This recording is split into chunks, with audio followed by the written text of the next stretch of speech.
So previously as an engineer, it was quite easy to track my metrics on, how many tickets am I closing? How many pull requests am I merging in to main? How many pull requests from colleagues am I reviewing? How many, review requests for comment papers am I, creating or commenting on? Those metrics were quite tangible. And they were very like short term, and being able to see the benefit of your input or your work. With management, the return on investment is a much longer time frame, and generally you're measuring your productivity as a result of other people's work to some extent. Emma Bostian shares strategies for transitioning from engineer to manager and talks about continuous learning and time management. Hey everyone, welcome to this episode of the Engineering Leadership Series. I'm here with Emma Bostian. She is an engineering manager at Spotify. Welcome, Emma. Yeah, thanks for having me. Yes, I'm so excited to chat with you. It's been, I feel like, forever. Although maybe 2024 will be like the year that everybody gets out of COVID. I don't know. Right? That would be nice. I think the last time maybe we met was in Raleigh for All Things Open, but Yes. it was very, very brief. Yeah, So I'm happy to get to talk more with you. I know. And so much has changed in all of our lives, I from having know. babies to well, now you're an engineering manager. I So am. Yeah. I am. So much has changed. Yeah, new country, new family. Not that I had an I old know. family, but yeah. Yeah, I know. And that's only been what? I mean, it's weird because it's like, it's only been 2 years, but no, it's been like 4 years. It has been about 4 years. Oh my Time gosh. flies. Time It flies. does.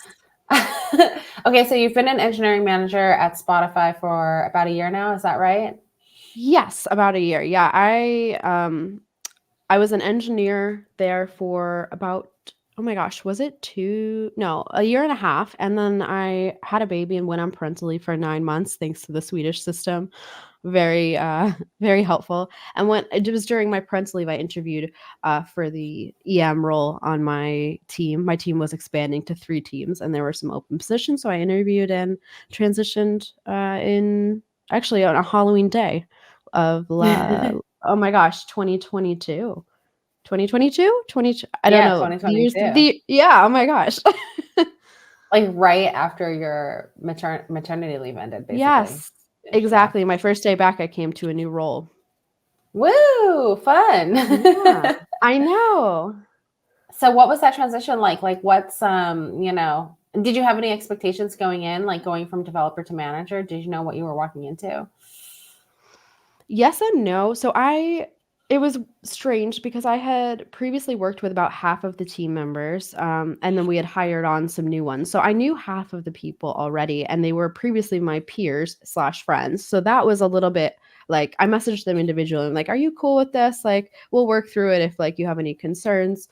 Um, and then the new people, obviously, I was building from the ground up.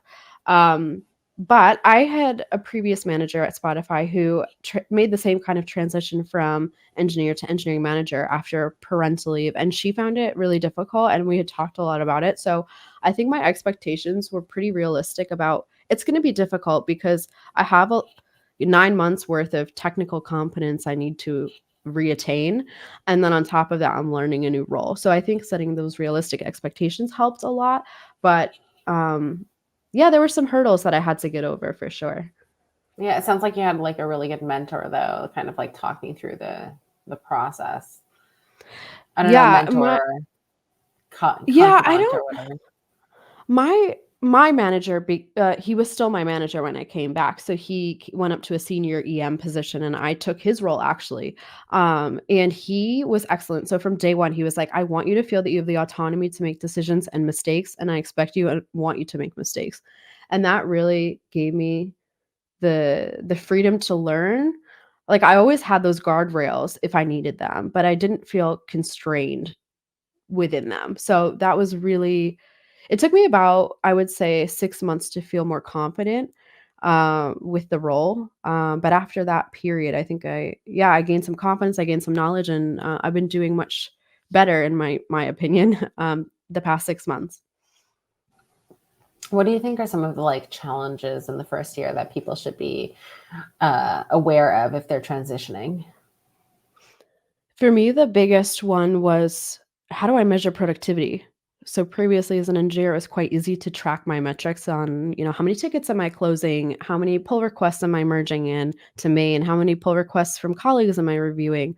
How many, review requests for comment papers am I, creating or commenting on? Those metrics were quite tangible. And they were very like short term, and being able to see the benefit of your input or your work. With management, the return on investment is a much longer time frame, and generally, you're measuring your productivity as a result of other people's work to some extent. So it took, like, we're on 6-month planning cycles, and it took a full period of planning to be like, "Okay, I actually feel productive because my team they're psychologically safe. We have a very strong, like, culture of trust, so, I feel productive in that respect." But then also we have achieved our roadmap. We've achieved all the things we set out to, but it did take 6 months to reap the benefits of the productivity, or to see the benefits of, my work. So that was difficult for me because I'm definitely someone that likes instantaneous reward. So, if you're able to get past the non-instant gratification part of that, I think, you'll be able to succeed, at a much quicker rate. Yes. I don't know. I mean, I am a manager now, I suppose, but I'm like, that's why I got into development, the instant gratification of like being able to front end development specifically, right? Like being able to see something on your screen immediately and like Mhm. change something immediately. um, Yeah, yeah, 6 months, that's a long time it to is. to to sit and watch.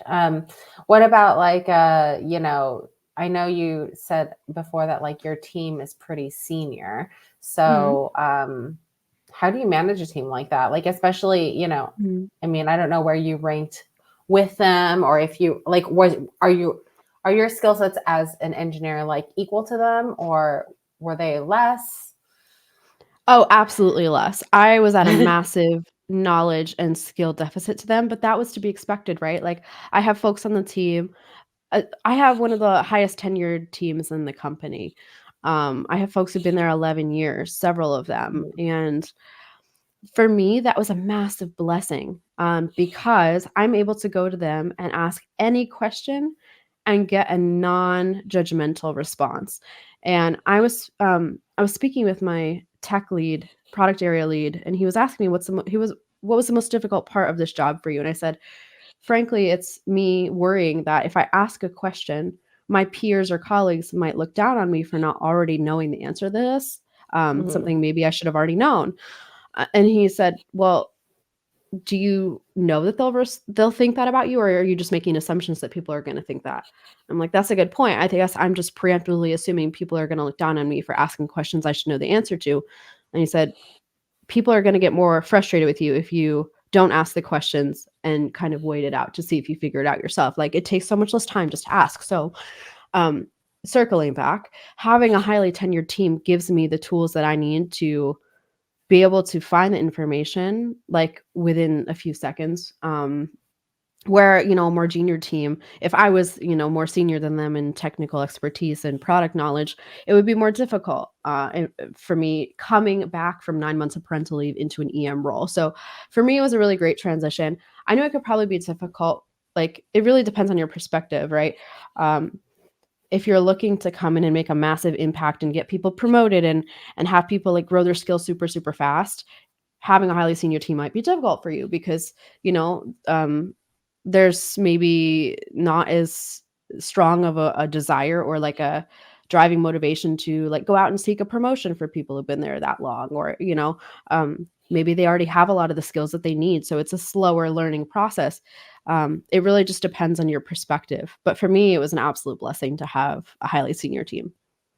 yeah, yeah. I think it's kind of interesting because thinking about people in general, right? Like you think about engineers, you think about business people, whatever it is, right? Like a lot of times, I find that people want to, be the smartest. I would say, right? And so, like, I mean, do you see that phenomenon where it's like, okay, you don't. A lot of people like want people like want to be the best in the room. So they kind of like, have people of lesser skill, I would say, probably surrounding Mm, them. And, the people who really succeed, in my opinion, are the people who are, who want to be surrounded by people who know more than them, who like are the mm, dumbest in the room, because it helps them grow. And, that can be very freeing, right? Like knowing that you don't know everything and that's okay. mm, But it sounds like, actually, I never thought about it like, but to be a manager, you kind of have to do that and be okay with that. But like mm. transitioning from an engineer to a manager and managing somebody more senior, I feel like you might have a little bit more of that like push and pull of like, oh, I know, like I'm not the Mm. smartest and now I'm managing you. So like, Yeah, I I have think feelings about that. for me, I approach it as so like, on paper, I am, like in the hierarchy, I am their manager, but I've always approached this as seeing myself as their peer in a different role from them. Uh-huh. And I the The thing is I don't feel the need to be the smartest in the room, and I would never say I'm the smartest, but I will say I'm highly competent, and for me, the difference there is, I might not be able to regurgitate the answers needed about, like, the status of a work stream at any given moment or the challenges in our tech stack at any given moment, right? But I am competent enough to go out and find the answer and use my network, and as a manager, you have to be vulnerable, you have to balance. Like, I was joking on Twitter the other day that I balanced 50 different projects, and then thinking about it, it wasn't actually a joke because when I add them all up, I have to know the status of all the work streams and, our tech our code base and, stakeholder management and all the like, where we're going in the next 6 months, and it does add up to be a significant number, right? And so you need to rely on your team. You're not supposed to be the smartest person in the room as the manager. You're supposed to inspire other people to do their best work. But going back to like the ego of, senior engineers potentially wanting to be the smartest person in the room, I have seen that at other companies, but I will say my team and, like, the surrounding teams at Spotify are so humble, and that's what keeps me there, frankly, is the fact that you walk into, my team who has, 3 or 4 people been there 10 years, 11 years, 7 years. There's no ego anywhere to be found. I could ask them, "How do I declare a variable in JavaScript?" And they wouldn't even question it. They would just, tell me the answer. But when I joined, I did this exercise with them. It was called moving motivators, where basically you have these different cards that have different motivations on them, like uh, a high salary or a bonus or being recognized formally by my peers, like all these different things that might motivate someone. And I had them rank how important these things were to them. And interestingly, like recognition from peers and superiors in the organization was not high on their motivation list. They're not motivated by wanting to be the smartest in the room. They just like to work with people who are competent and willing to learn. And that's what keeps me at Spotify. But I have seen, in other organizations where that is the case. People want to prove how smart they are. It's called movie motivators. Yeah, and actually, I think it's a template in Mural, or there Yeah. might yeah, it's in Mural. If you've ever used Mural, they have a moving motivators template. It's quite Oh, okay. interesting, to see what motivates people, whether that's, knowledge or freedom to like, autonomy to get your work done the way you want or things like that. Yes, yes, yes. One of my investors back in the day would always, that's his first thing always, like when he first met me, right? Like, what motivates you? Like, who are Yeah. you? Because it's so much easier to, because if you're Mhm. like, well, I'll tell the VP about how well you did, like, you obviously know they don't even care about that. So, Mm. I'll buy Mhm. you pizza. How high is Yeah. it on your movie motivators list? Right. I'm like, if my team member does a good job and I know that what's valuable to them is having good work-life balance, I'll tell them to take the afternoon off on Friday, leave a little bit early, spend time with their family, right? Like, uh, you know, I think at face value, this exercise, we looked at it, we're like, this is pretty easy. And then we started talking through the different cards and we're like, okay, actually, there's more depth to these things than we thought. And the point is, you're supposed to revisit this every 6 months or a year because your motivations change over time. So I'd recommend Yeah. doing that. Yeah. Yeah. No, I love that idea. I'm definitely going to look it up. Um, what about, just kind of like the day to day? Like what do engineering managers do? That's a good question. So my day is comprised, I would say most days are about 70% meetings. So you have to enjoy meetings to some extent, right? So I have 7 team members, which means I have one 30-minute one-on-one with each of them every week, right? So that's what, 3.5 hours Hmm. of one-on-ones right there. We have different meetings. We have stand up every morning where we talk about, what we did yesterday, what we're working in today, if we need any help with things. I have syncs with my product management and design partners. I have tech lead meetings for the product area. We do retrospectives every 2 weeks. So there are a ton of different meetings, regression testing. I also try to attend all of the technical meetings. While I don't necessarily need to be in them, it's really good for me to learn, the status of things and what our limitations are. So I do spend the majority of my time in meetings, but in the time that I have free, it's spent, um, like, working on creating team activities, such as, like, we just ran an activity that I created about how do you stay up to date in the tech industry when it's constantly changing? That was really fun. We kind of aggregated all our resources from, like, podcasts to blogs to courses and, like, got to share them. And I'm taking the output from that and turning it into a resource that anyone in a company can go and look at if they need inspiration. I also work on the technical strategy for our product area. So there are a lot of like projects that I do in my spare time, like working on improving culture in our product area, things of that nature, on top of the meeting. So yeah, it's mostly meetings and then interspersed, in 30-minute segments sometimes is like, okay, I have focus time now to work on all of the residual tasks from these meetings. Yeah, yeah. No, I feel you. I feel you. My life is not so different, but I'm having that focus time. Actually, it was interesting because, before, right, I was more in business and then I became a developer. And it wasn't until I became a developer that I really understood what it meant to have focus time. And so Mm, now, yeah, because I think like if you're in business, you're like, oh yeah, I can have a meeting at whenever you want, 10 o'clock, mm. 1 o'clock, and your day is like so broken up. Um, but the productivity levels I can experience and like the lessons I learned from, uh, you know, getting into code and needing to like keep a train of thought, I think was incredibly valuable. Yeah, I definitely struggled with time management for the first several months. I remember talking to my manager about the fact that I feel like I have no time to get anything done. I feel like I'm just like, I've got these 30-minute blocks of time in between meetings that are my only focus time. And frankly, I'm burning out from that. It's not sustainable. And he was like, "Well, you should start saying no to meetings and then also maybe reschedule like to some meetings to different days." I'm like, "That's a good idea." So then I started batching all of my one-on-ones, having like a one-on-one day where I had my chats with people like on one day of the week. So it freed up larger blocks to focus. And that worked okay. But then I'm like, I don't want to get burnt out from having all my meetings like on one day, right? So I'm still in the process of figuring out what works best for me. And I haven't come up with a proper solution, but I think for the weeks change, right? Some weeks are really busy with meetings, others I have a lot of focus time. So you just have to kind Yeah. of be able to go with that. Yeah. So going back to kind of like growing a highly senior team, like you said, you have like, yeah, I mean, what if I mean, I guess everybody's motivated by different things, right? But like it is much easier Mm, when you have like a junior developer who's like, what's next? What's next? mm, What's next?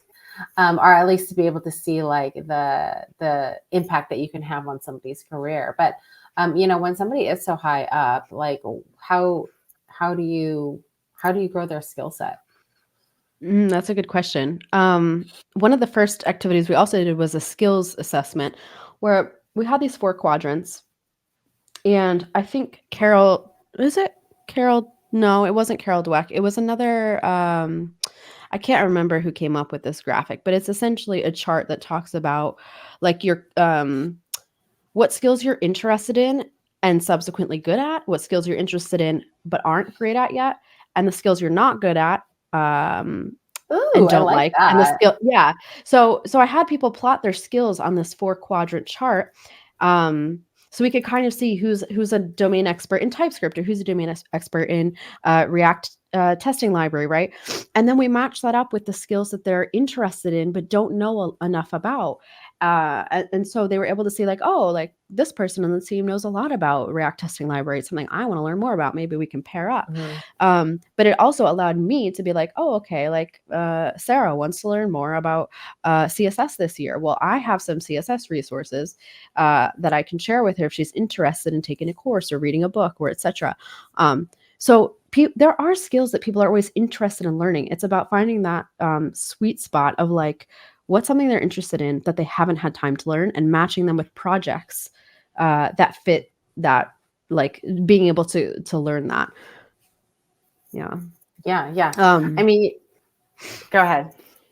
I was just going to say also, like, you're supposed to grow the whole person, right? So you're not just growing their technical skills, you're also growing their writing skills, their communication skills, their if they want to get into blogging, being more empathetic, like you're working with the whole person. So if they don't want to necessarily grow their technical skills, you can grow their leadership skills or their project management skills.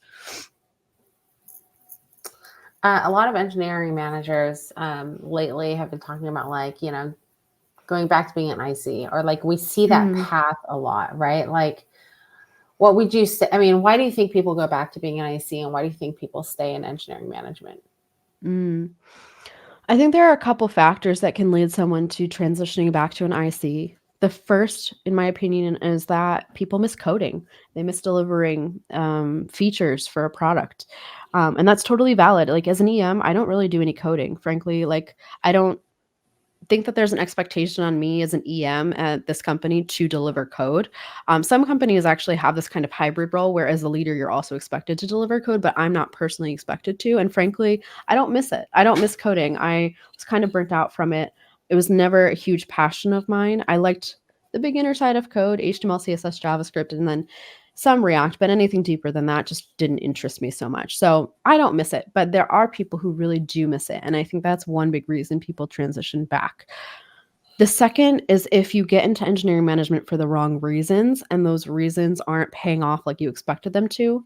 So when I say wrong reasons, I don't mean it in a bad way, but I mean more like your perception of the role does not match up with reality, right? So some people think being an EM will lead to like a higher salary or like a higher career trajectory. And in this day and age, like EMs don't necessarily make more than engineers, right? So like money-wise, it's not like a huge pay raise, I would say. For me, it was I didn't really, have a pay increase switching over. It was kind of a lateral move. Um, but if you're also getting into this to be the boss, essentially, or to like have command over decisions, that's not necessarily the best like justification for getting into this job. It is a byproduct of it. You will have to make decisions, but if you're getting into it for that reason, I don't think you're not going to build trust with your teammates as quickly. And if you don't have the trust of your teammates, you're not going to be super successful or productive. So I think those two reasons are the factors that lead people to transitioning back. I was thinking about too many things. I was like, wait. Okay. No, I mean, you bring up a good point. So I was like trying to work with that a little bit, but I failed. Okay.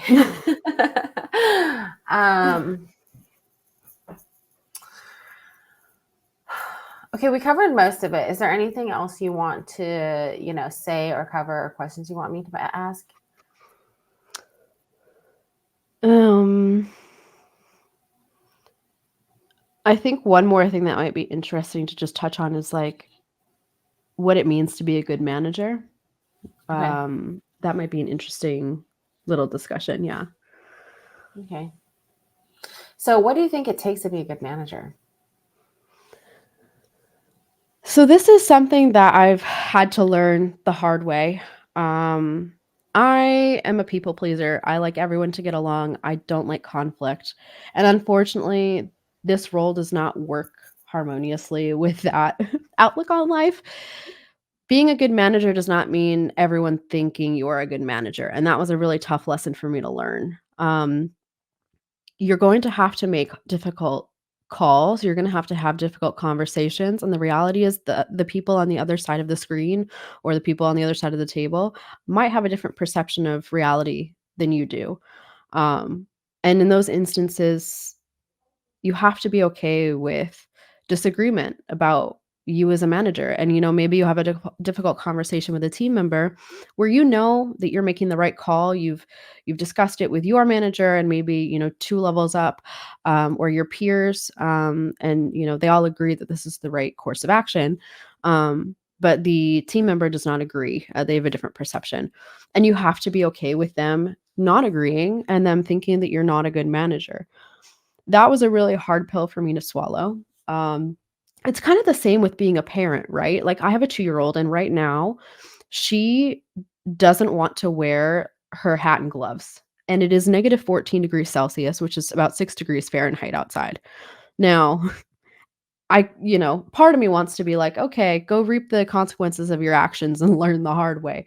But I know that I have to make the hard call to kind of, like, force her to wear these because it's protecting her in the long run, even though she disagrees with me in the moment. So, once I was able to understand that, it really opened my eyes to what a good manager is, and it's making the difficult calls in the short term, for the long-term benefit of everyone.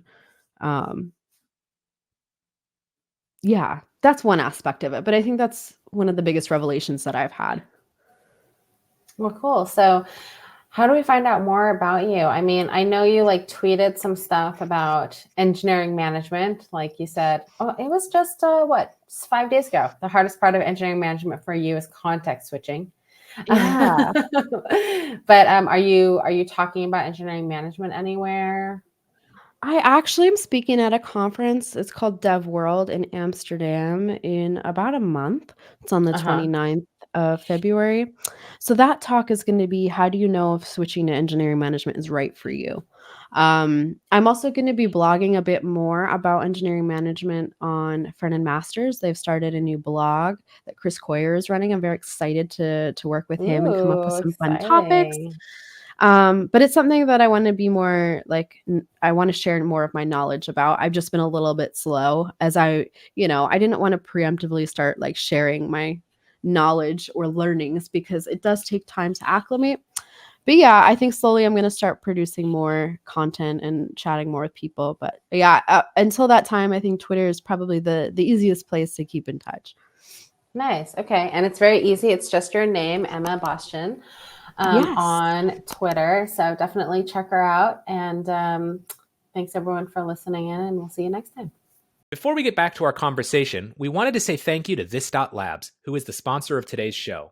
If you need help with a project that has failed to deliver on time, or are in need of a team that feels true ownership over your engineering projects, definitely hit up This.Labs. They specialize in helping business leaders ensure their strategic digital initiatives stay on track. Trusted by companies like PlayStation, Capital One, Herman Miller, PayPal, and T-Mobile, you can find them at this.co. That's THISDOT.co. Now, let's return to our show.